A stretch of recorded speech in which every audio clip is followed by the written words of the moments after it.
sometimes the tragedy, the help, the caring, the nurturing, the kindness, the generosity is not available to most people so easily as it would be on transistor radio or regular radio. So, Brian, you and all the other workers who are continuing and who have gone elsewhere, I, for one, cannot thank them enough. Federico, what a beautiful way to end. We really appreciate your generosity of thought regarding WNYC. Thank you, thank you, thank you to the max. Listeners, I want to give you one more reminder that the Empire State Building is lighting up, and it is now lit because it's after sunset. You can share your photos at the hashtag WNYC100 because the Empire State Building has been lit in red tonight, WNYC's color, in honor of our 100th anniversary. So share your photos if you're anywhere where you can see the Empire State Building now lit in red in our honor. Share your photos at the hashtag WNYC100. The reimagining of our very first broadcast 100 years ago tonight is coming up. But first, let's thank our guest for this audio history sampler, WNYC archivist Andy Lancet, producer Karen Frillman, working with Andy on Centennial archival programming, Sarah Fishko, also producing and voicing archival audio spots, WNYC senior political reporter Bridget Bergen, and WQXR host Terrence McKnight. Thanks to all of you, and happy birthday to us.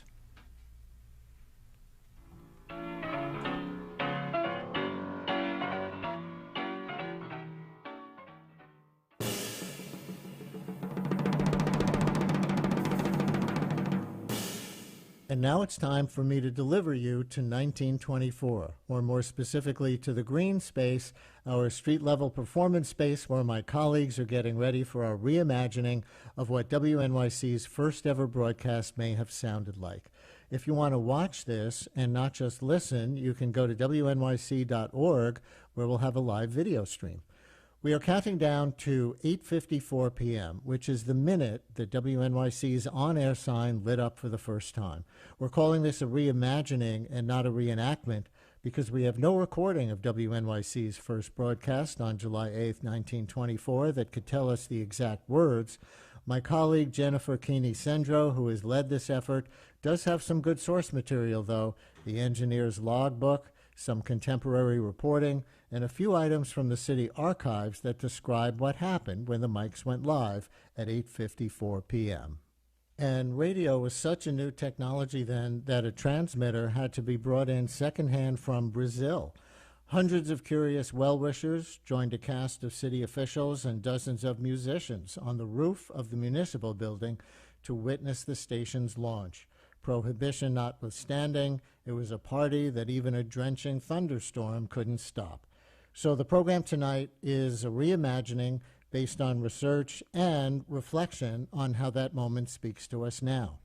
Being a New Yorker was a new identity for most of the city in 1924. The five boroughs united only a few decades prior. Immigrants were nearly a third of the population, and the Great Migration grew and changed the black community. Public investments in transit, health, and education were fueling rapid urbanization and economic opportunity. Advertising lights had begun to blaze in Times Square. Yankee Stadium had just opened. Skyscrapers were a recent addition to the city. Jazz and the Harlem Renaissance were changing the world. Coney Island was just a nickel fare away from elsewhere in the city. We'll hear from a borough president who was one of 8 children of an Irish immigrant farmer in Queens, and a mayor who started his career as an elevated train conductor. And if you think the Democratic Party presidential nomination process is a mess today, get this. July 8th, 1924 was the same night that a fierce breakdown among delegates at the Democratic National Convention nearing its 100th ballot in an open convention at Madison Square Garden sparked street fights in Midtown. So overall on that night, there was so much to know, to question, to discuss, to experience. Now WNYC was bringing everyone together to listen. A little more on what you're about to hear. In order of appearance, Announcer Thomas Tommy Cowan was already a star, having been the first person to ever broadcast a World Series game live on radio in 1921. His was the first voice on WNYC. He would go on to be its chief announcer for the next 4 decades. Tonight he'll be played by New Sounds and Soundcheck host John Schaefer, now WNYC's longest-serving host. Then, businessman, philanthropist, creator of the Professional Golfers Association of America, and heir to a department store fortune, Rodman Wanamaker. He was a friend to Commissioner Grover Whalen, known as the father of WNYC, and a friend to Mayor John Hylan. He'll be played by Tony-winning performer and host of the upcoming podcast America Who Hurt You, Sarah Jones. Next is Mayor John F. Hylan, known for giving long, flowery speeches. His administration's many populist achievements included building the now famous Coney Island Boardwalk. He'll be played by On the Media host Brooke Gladstone. Then, as the show goes on, you'll hear 3 more people played by actor Sarah Jones. She'll be Queens Borough President Maurice E. Connolly, the youngest person ever to hold that office. Sarah Jones will also play Billy Jones and Ernie Hare, one of the most popular radio comedy duos of the time, and Staten Island Borough President John A. Lynch, who worked to bring bridges and ferries to his borough. Finally, one more voice you'll hear is our present-day CEO, LaFontaine Oliver, who will play Commissioner Grover Whalen, the man behind the creation of WNYC. Whalen spent 60 years in public service and was nicknamed Mr. New York for his long tenure as the city's official greeter. The original broadcast ran for over 3 hours and featured numerous performing artists. Tonight, band leader Arturo O'Farrell and his fabulous Afro-Latin sextet will be our house band, performing his arrangements of selected music from the original broadcast, accompanied by vocalist Janae Bridges and Lucía Gutiérrez Rebolloso. Our reimagining will run for about an hour and 6 minutes until 10 p.m. So settle in and imagine it's 1924. WNYC went live on the air for the first time 100 years ago, right this minute, and we think it might have sounded something like this. Today, the city of New York takes its place in the field of radio broadcasting. This is the new municipal station, WNYC, broadcasting for the first time on a frequency of 570 kilocycles from the 25th floor of the municipal building in downtown Manhattan. Just outside the windows of our studio here, bright new letters spell out WNYC, nearly 8 feet high, glowing like beacons in a darkened sky.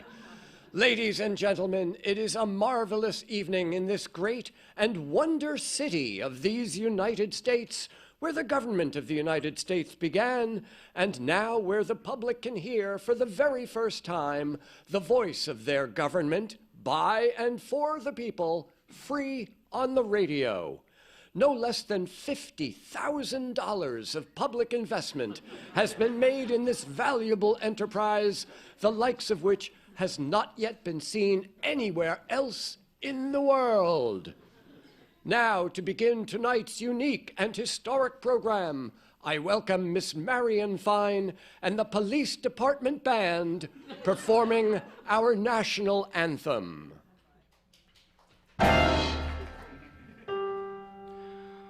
Oh, say, can you see by the dawn's early light what so proudly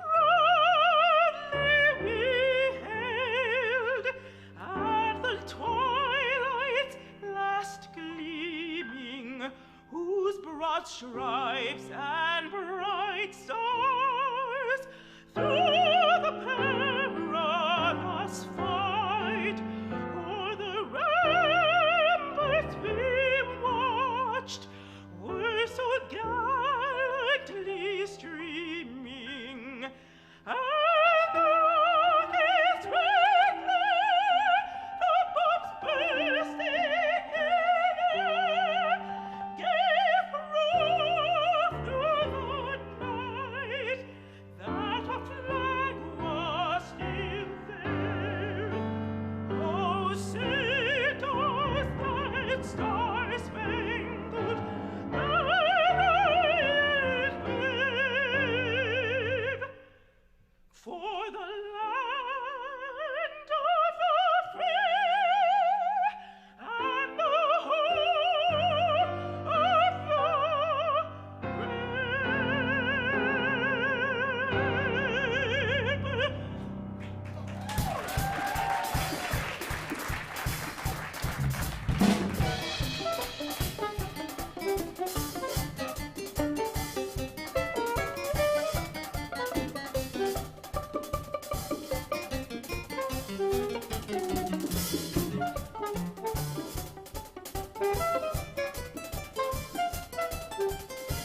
That was the Police Department Band and Miss Marion Fine singing the Star-Spangled Banner on WNYC, New York's municipal radio station.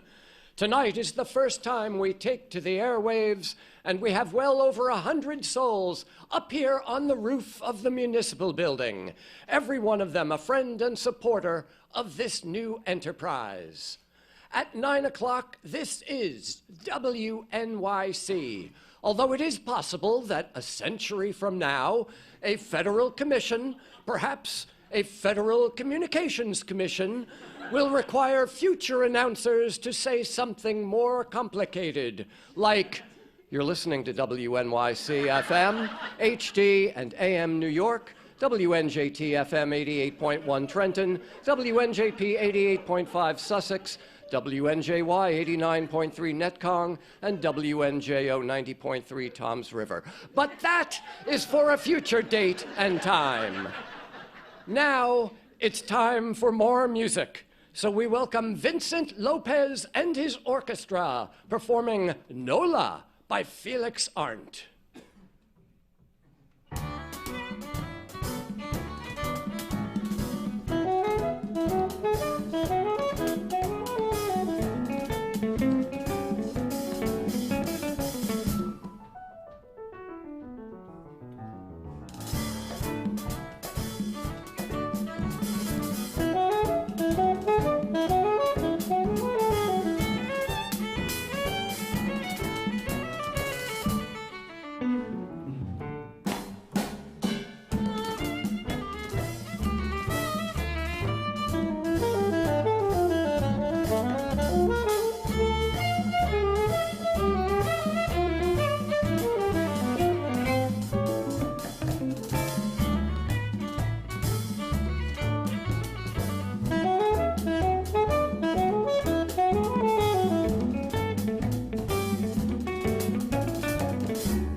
kissing you. What'll I do? What'll I do with just a photograph to tell my troubles to? When I'm alone with only dreams of you that won't come true.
Vincent Lopez and his orchestra performing What'll I Do, a recent song by Irving Berlin.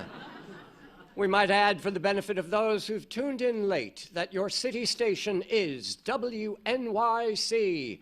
Tonight, its service to the people begins with a celebration. Dozens of friends gathered here in our beautiful lobby, which has an elegant Moorish design. Complete with colorful lights and even a working fountain, all of it here by donation of Wanamaker's department store. The man you'll hear from next is Mr. Rodman Wanamaker. If you don't know this great man, I will tell you in Philadelphia, they call him a second Benjamin Franklin. His family's successful business gave him the means to generously endow many endeavors in arts and education. Mr. Wanamaker is not only focused on his work, no, he's also a lover of a cappella music, beautiful furniture, priceless tapestries, and fine jewelry. And he's the founder of the Professional Golfers Association of America, the PGA, because Saturdays are for the boys.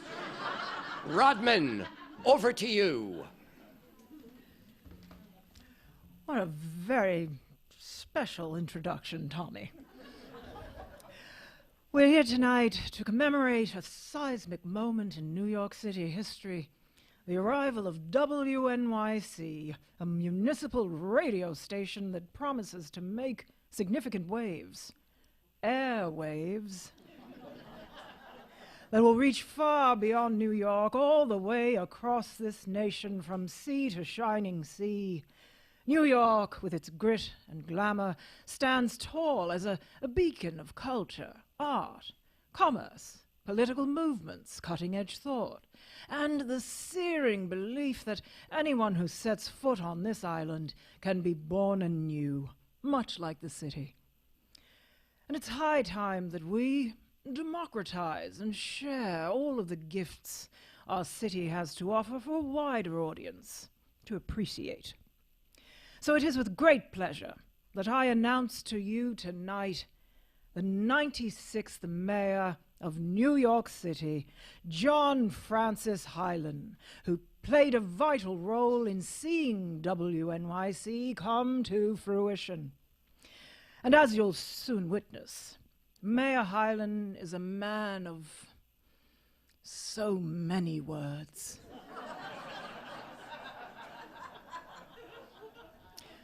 Just a myriad tapestry, a cornucopia of language that seems to flow forth from his mouth, just as the mighty Hudson flows down from the mountains.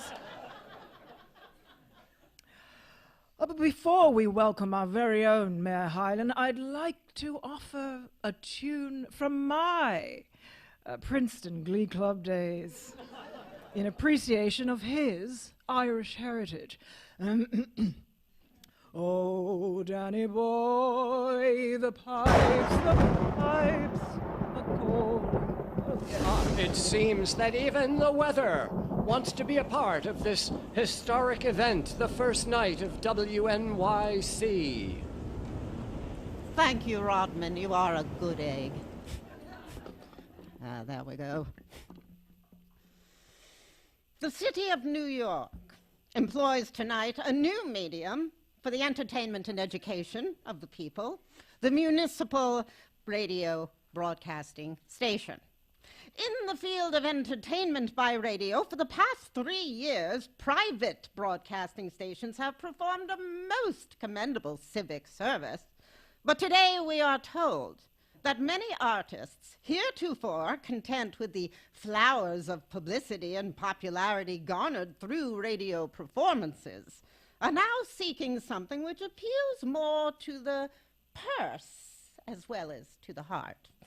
Pocket filling is becoming the order of the day. Viewing the future situation of the radio from many angles, one may, with good cause, anticipate a retrenchment rather than an expansion of free radio entertainment. And it would not be well for the City of New York to be laggard in recognizing the possible evil effects of a discontinuance of free radio service. Countless thousands could not afford to bear an expense other than the original cost of the radio.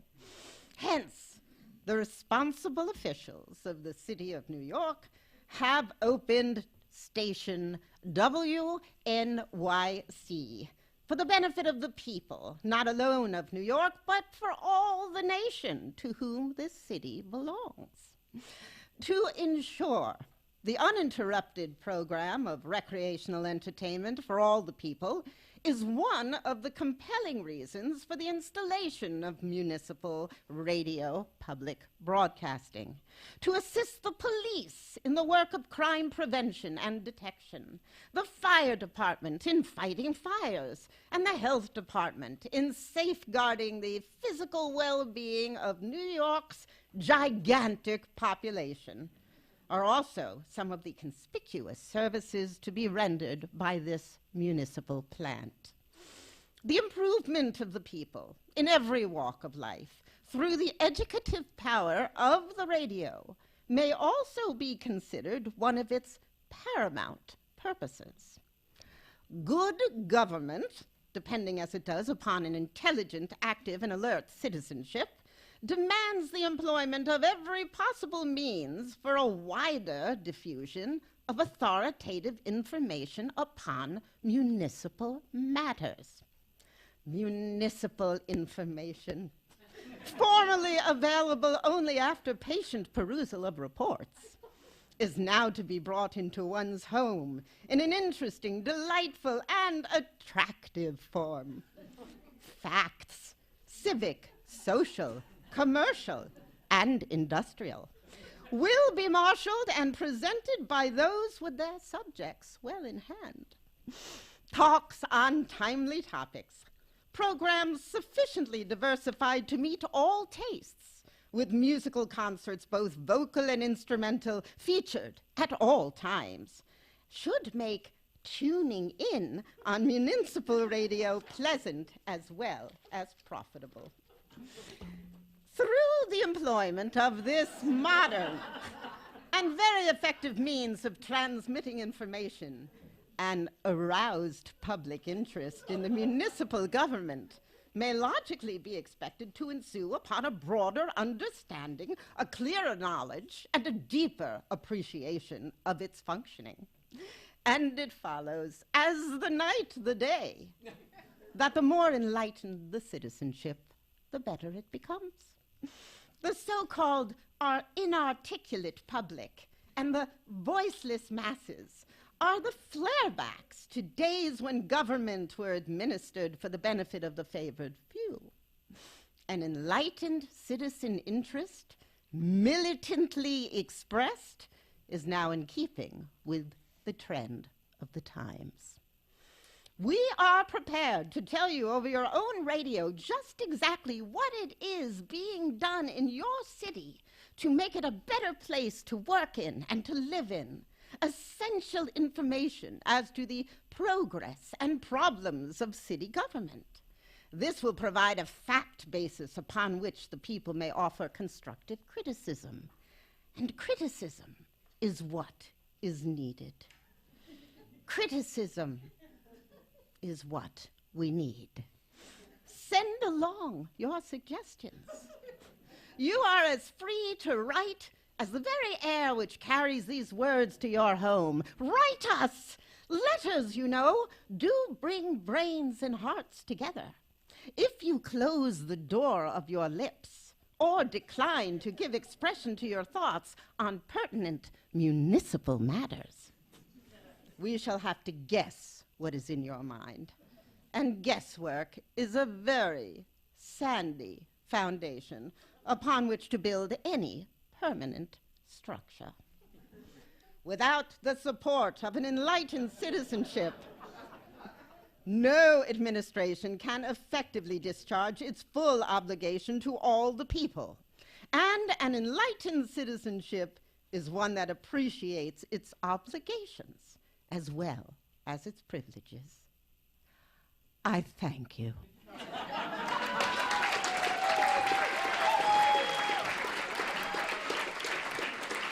This is WNYC, New York City's municipal station, broadcasting live with your mayor, John Francis Hylan. And now we go back to some music. Vincent Lopez and his orchestra with the great Catalan violinist, Senor Alonso.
That was Senor Alonso, all the way from Spain, with his unique rendition of Ave Maria by Franz Schubert.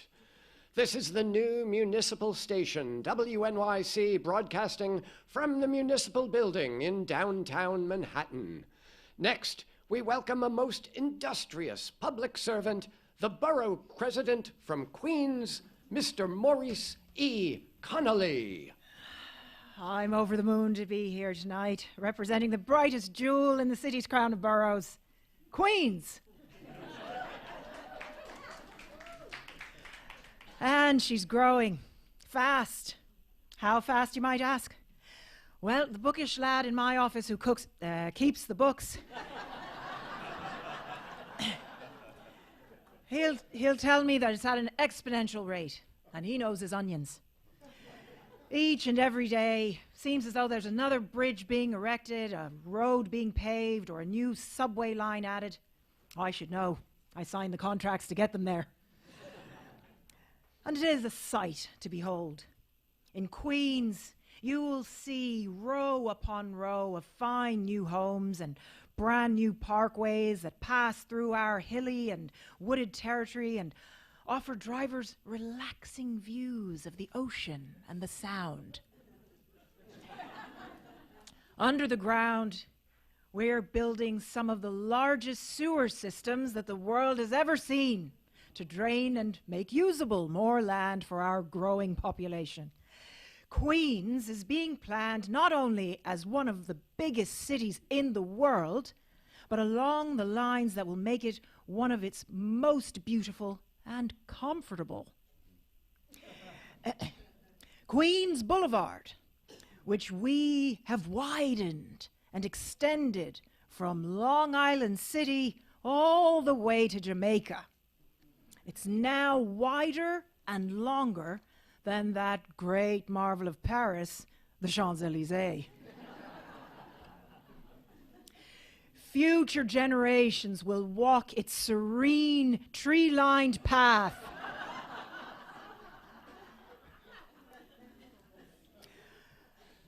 And revel in a boulevard that's more glamorous and prosperous than the Champs-Élysées or anything to be found in all of the old world.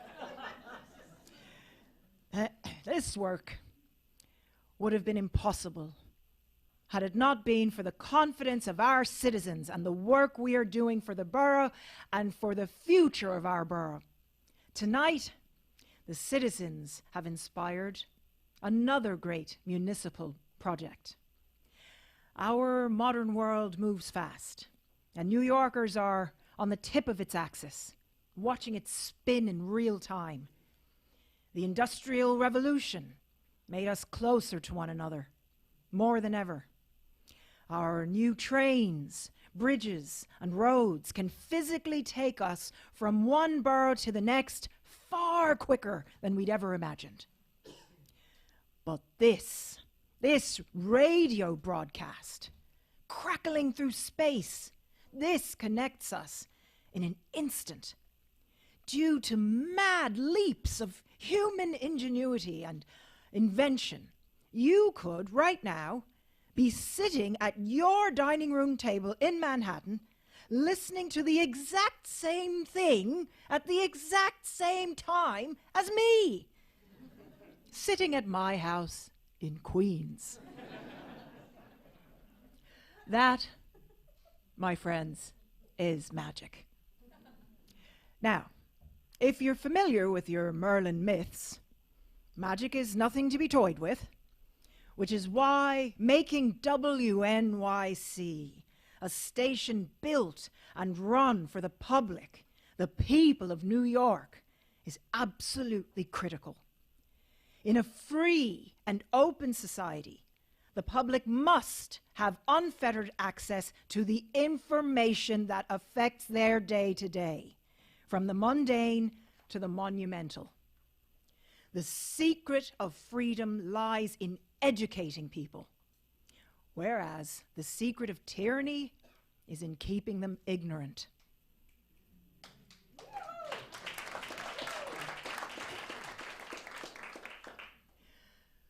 freedom. Why our parents and their grandparents before them traipsed halfway across the globe to set foot on Ellis Island. My dear Da could have just raised 8 children and farmed potatoes in Ireland, but he came to Queens to raise 8 children and farm potatoes. Because here he has freedom. But freedom is only as sacred as the society that respects and protects it. I can promise you, as a public servant, WNYC will act heretofore as a vital public resource. Safeguard it from those who wish to exploit its purpose and influence. Stay informed, stay vigilant, and don't forget who you are, a card-carrying, tax-paying citizen of the greatest city there is, New York.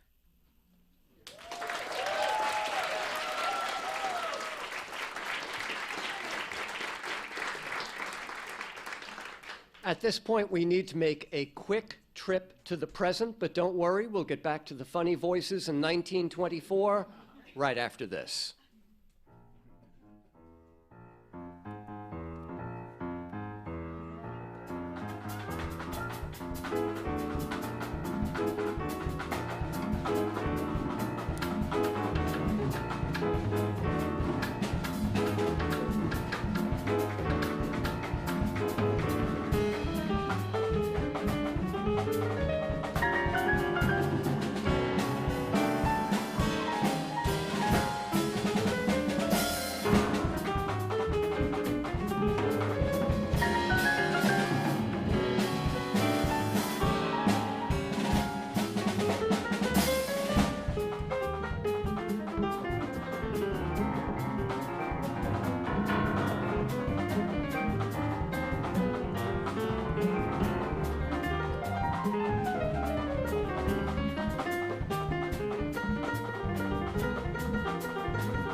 This is your municipal radio station, WNYC. It is my great pleasure to now introduce you to the man who made possible everything you hear on these airwaves. He's Mr. New York.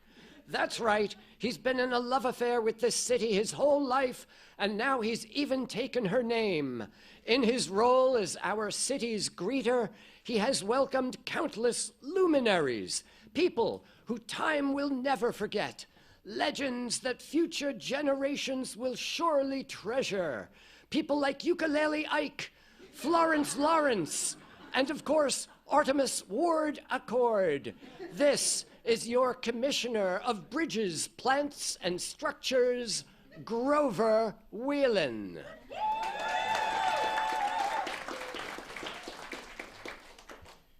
It gives me great pleasure to announce station WNYC, here to join the great and growing fraternity of free broadcast media in America. Tonight, we are celebrating a win, a real win for this great city of ours. This didn't happen without a fight. The theme of this fight this evening and the future of our fledgling station is one of shared victory over the greedy self-interest of corporations. Your Mayor Hylan and I had to fight for the public interest of the great citizens of New York. Your interests, I can say, as the son of a proud, lifelong Democrat, are more precious than gold. Let us turn back the hands of time, briefly. In March of 1922, a proposal came before the Board of Estimate and Apportionment for the establishment of a municipal wireless broadcasting station. Radio, this exciting new medium, would make public information and non-commercial entertainment readily available to the people of the city of New York. Let me say that again, the people, not an elite chosen few. Yet we faced significant challenges to this bold initiative. We had formidable opponents: the Radio Corporation of America, the Westinghouse Electric and Manufacturing Company, the General Electric Company, the Western Electric Company, and the American Telephone and Telegraph Company. Companies who sought to strong-arm us through a monopoly, one that would see them controlling the airwaves with barely hidden corporate self-interest. I believe that the people of the city of New York, with its million radio listeners, should be made aware of the attempted corporate coercion meant to thwart the mission of your station, WNYC, one that seeks to provide maximum service and greater happiness to the public. We threw down the gauntlet and fought back against this far-reaching, injurious scheme, and with the backing of the Federal Trade Commission, we won the day. Now, with this municipal radio, by and for the people, we will not have to take our religion or education or our politics from a radio trust. The country, not just New York, will be able to listen to a station not operated for commercial gain. WNYC's daily broadcast will serve as a tool of unification for our bustling metropolis, home to an ever-expanding population of workers, dreamers, and seekers. You see, I was born on the Lower East Side to Irish parents, alongside a population of Ashkenazi Jews, Sephardic Jews, Italians, Poles, Ukrainians, and many more. Individuals who sought a better life, one with dignity and decency.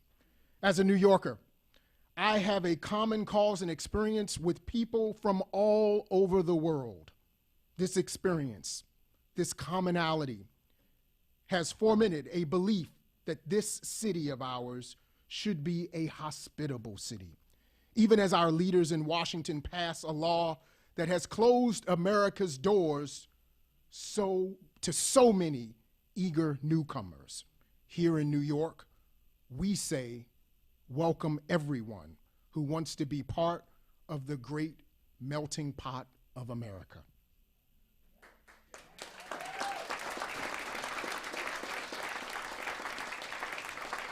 When I have had the honor of welcoming visitors on behalf of the mayor and the people of New York, nothing made me gladder than to hold a ticker tape parade with its cascades of paper swirling through the air, rows of feet dangling off of fire escapes, and city dwellers waving from a windowsill, faces twinkling with joy.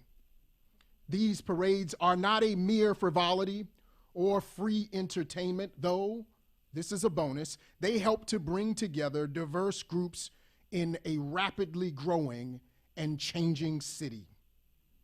And the parade isn't just a crowd marching down a busy street. Rather, it is the story of different walks of life convening on solid ground together.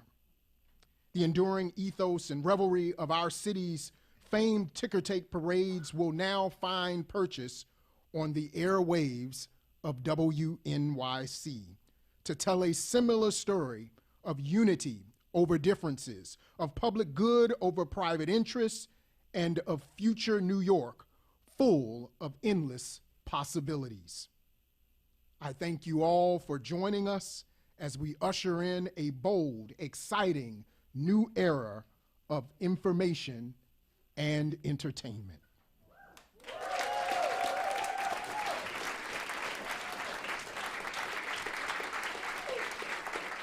Commissioner of Bridges, Plants and Structures Grover Whalen on WNYC, the radio station of the city of New York, the station which he fought to create and now will guide in the service of this city he holds so dear.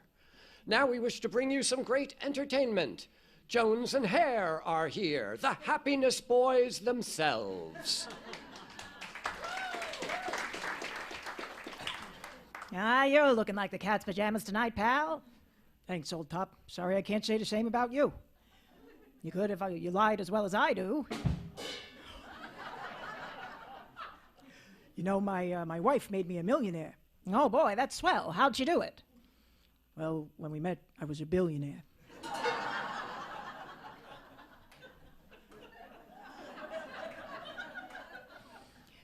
My son told me the other day that they're not allowed to wear trousers to school anymore. Well, now, why is that? They all got suspended.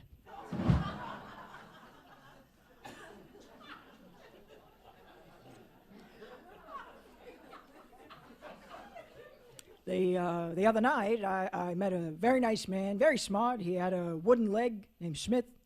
What was the name of his other leg? Did you hear about the fire at the shoe factory? No, what was that? 100 souls were lost. Police said a couple of heels started it. All right, that's enough there, Hare. You're starting to sound like you're on the toot. We have a song prepared for you, the fine people of New York. If you've ever had a hard time understanding your friends down at the fruit stand on Delancey Street, this one is for you. And it goes like this.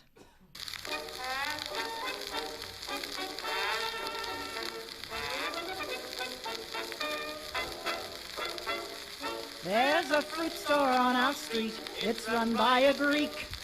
And he keeps good things to eat, but you should hear him speak. When you ask him anything, he never answers no. He just yeses you to death, and if he takes your dough, he tells you, yes, we have no bananas. We have no bananas today. We've string beans and onions, cabbages and scallions, and all kinds of fruit, and say, have an old-fashioned tomato, a Long Island potato, and yes, we have no bananas. We have no bananas today.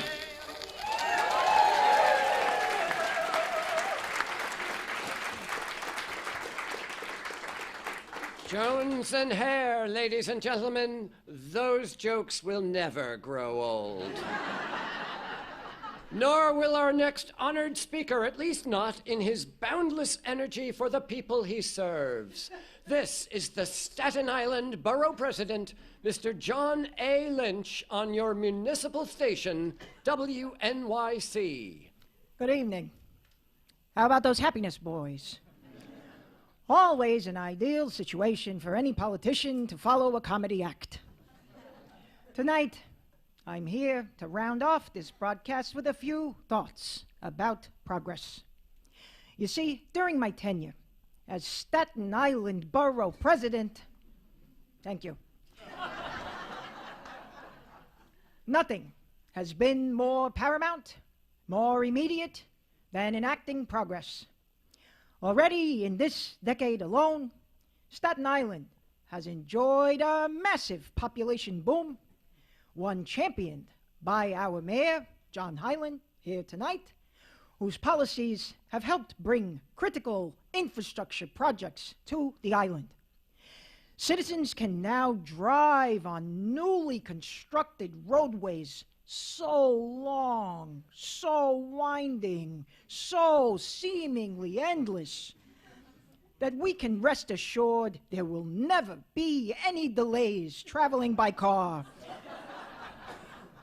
through the wonderful borough of Staten Island.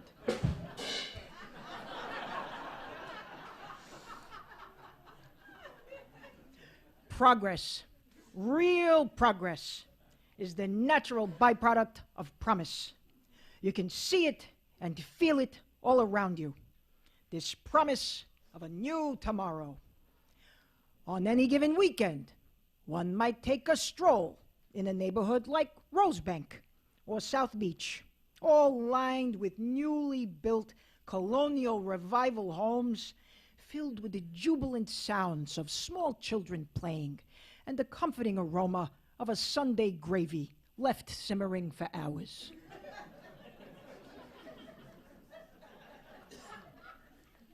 The melding of old country traditions and new world enthusiasm, it is a palpable, infectious energy, an energy that awakens me in the morning and keeps me abuzz at night, dreaming of new ground to break, new progress to make. Now, speaking of breaking new ground, just last year, the mayor joined us to commemorate the unveiling of a new subway line, this project that will soon connect Staten Island and Brooklyn. I can't think of anything that will stop this from happening.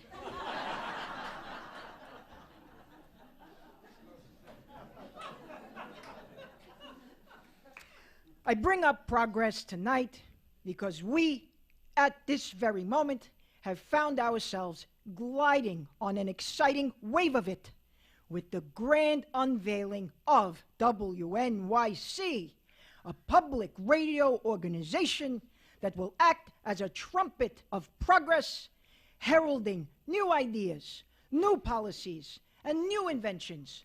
The list goes on.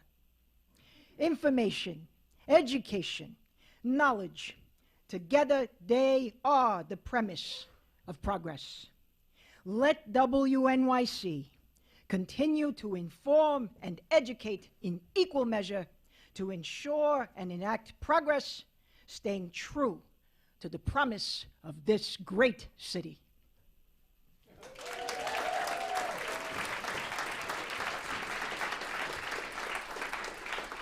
That was Mr. John A. Lynch, president of the Borough of Staten Island on WNYC.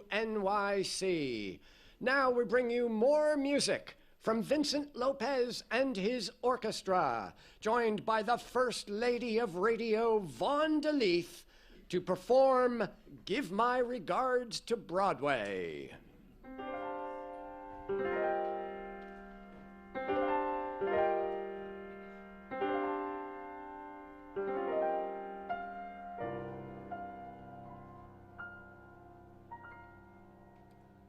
Did you ever see two Yankees part upon a foreign shore, when the good ship's just about to start for old New York once more?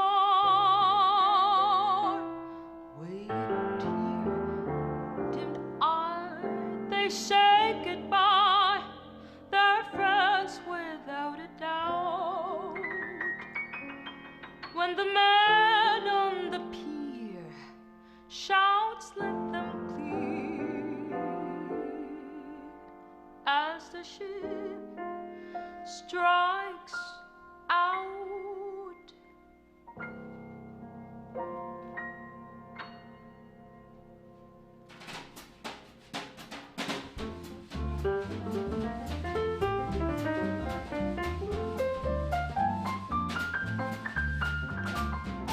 My regards to Broadway, remember me to Herald Square. Tell all the gang at 42nd Street that I will soon be there. Whisper of how I'm yearning to mingle with the old time throng. Give my regards to old Broadway and say that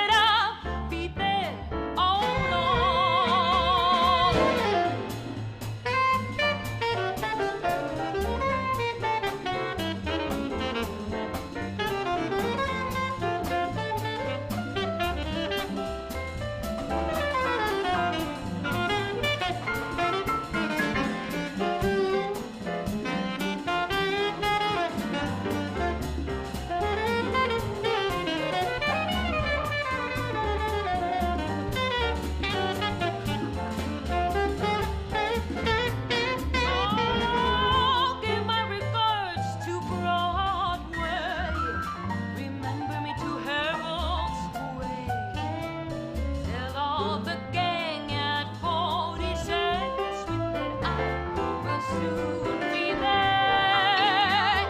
Whisper of how I'm yearning to mingle with the old time throng. Give my regards to all Broadway and say that I'll be there.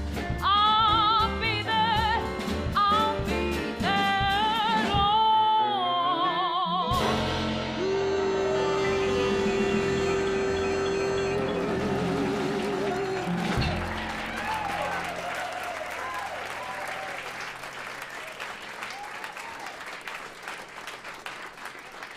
That was the First Lady of Radio, Vaughan singing Give My Regards to Broadway by George M. Cohan.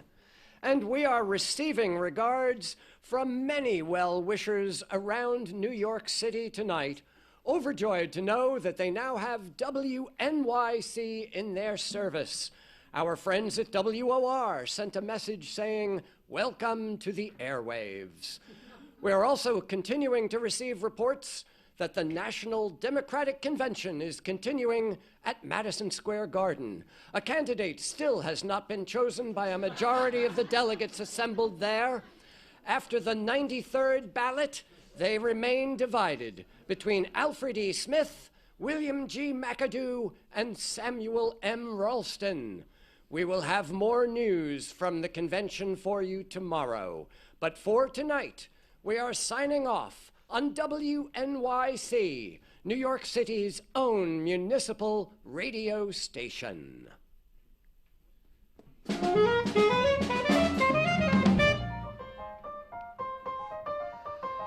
And that is our show. Just a quick note that in the first evening, there actually was a thunderstorm that interrupted Rodman Wanamaker's introduction of Mayor Hylan. That actually happened.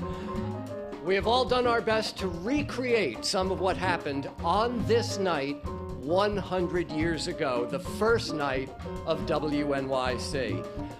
One band played all of the music that you've heard tonight, the Afro-Latin Sextet, led by pianist Arturo O'Farrell.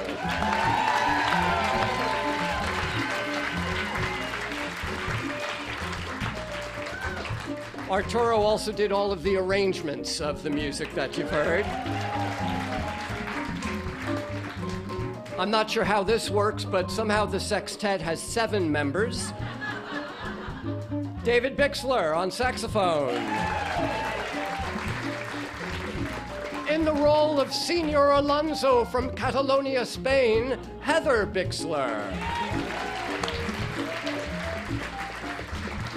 Juancho Herrera playing the guitar. Ivan Janis on congas and percussion. Zach O'Farrell on drums and comic punctuation. Bam Rodriguez playing the bass.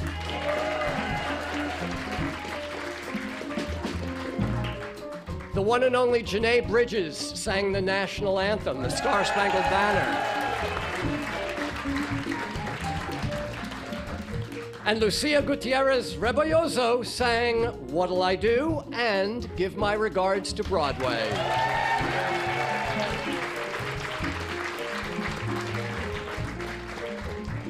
Tony winner Sarah Jones. Wait. I have a long list. Sarah played Rodman Wanamaker, Queensborough President Maurice E. Connolly, Staten Island Borough President John A. Lynch, and both halves of the comedy duo of Jones and Hare.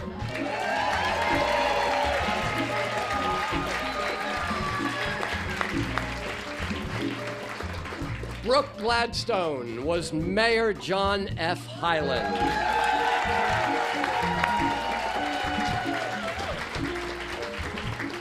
LaFontaine Oliver was Commissioner Grover Whalen.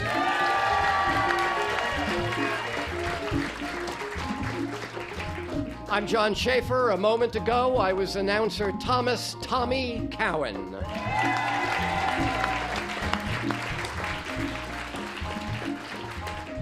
Most of the words you heard tonight were written by Delaney Britt Brewer and Jennifer Keeney Sendro, except for Mayor Hylan.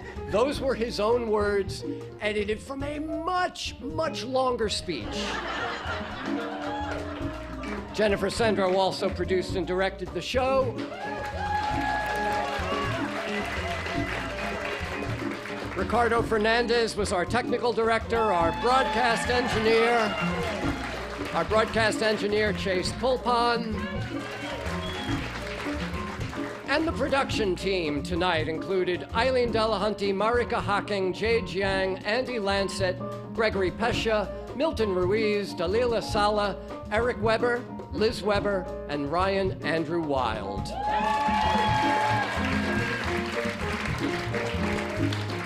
Special thanks to Steinway and Sons, whose piano Arturo is enjoying at this moment.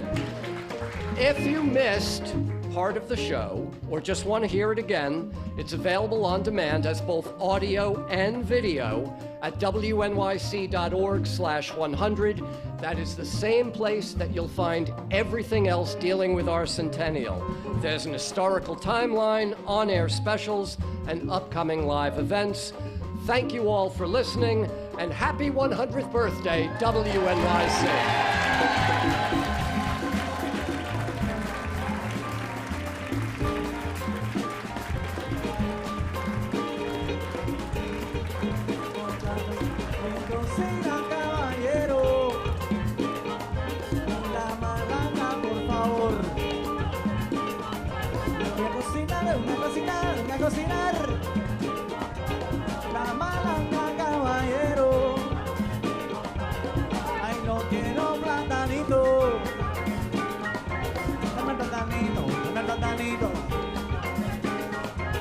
No me apure tu padrón.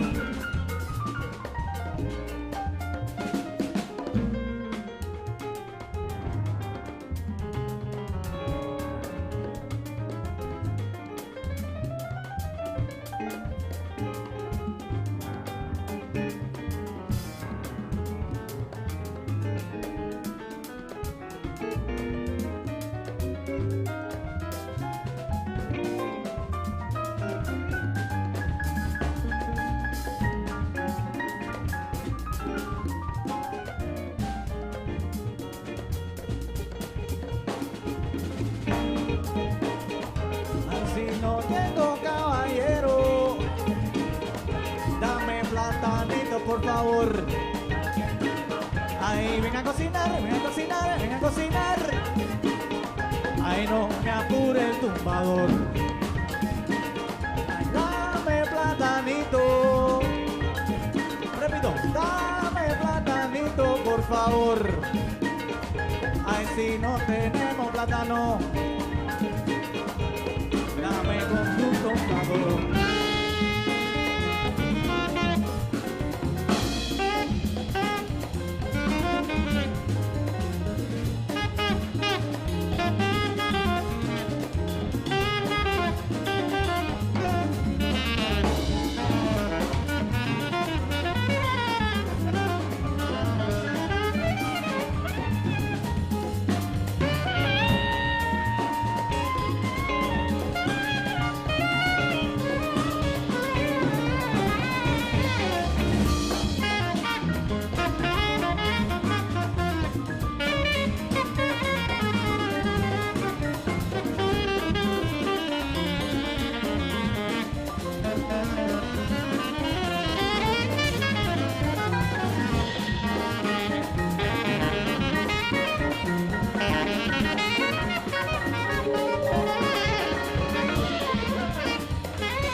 Dios. Ay, ven a cocinar, ven a cocinar, ven a cocinar. Ay, no me apure el tumbador.